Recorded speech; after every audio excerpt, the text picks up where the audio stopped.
ہمارے مرنے کے بعد ہماری بیوی کا کیا حال بنے گا ہم نہیں جانتے، وہ کون جانتا ہے؟ صرف اللہ۔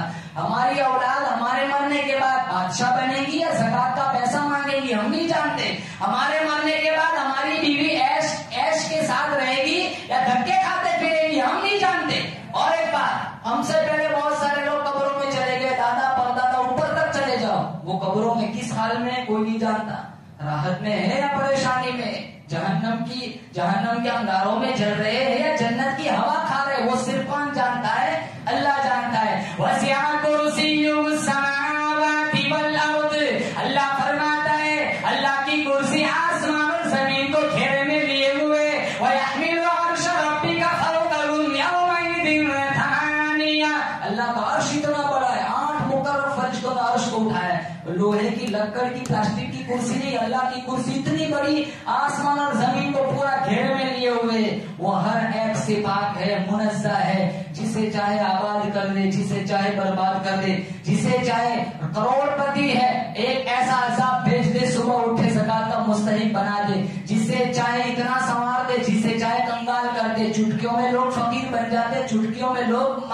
مالدار سے کلاش بن جاتے، بنانا بگاڑنا، بگڑی بنانا، مالدار بنانا، غریب بنانا، سارے اتھارٹی، سارا اختیار کس کے قبضے؟ قدرت میں، اللہ کے۔ خدا موجود گلشن میں وہی ہے ویرانوں میں، اسی کے نام کے چرچے زمین و آسمانوں میں، وہ کر سکتا ہے جو چاہے، وہ ہر ایک شے پہ قادر ہے، وہ چاہے تو بدل ڈالے چیخا کو گلستانوں میں، گداؤں کو شہنشاہ، یتیموں کو نبی کر دے، کمی آتی نہیں پھر بھی میرے مالک کے خزانوں میں، ولا یعودہ حفظہما وہو العلی العظیم، وہی بلند و بالا ہے، جب تک چاہے گا دنیا کا نظام چلتا رہے گا، جب وہ چاہے گا پوری دنیا فنا ہو جائیں گی،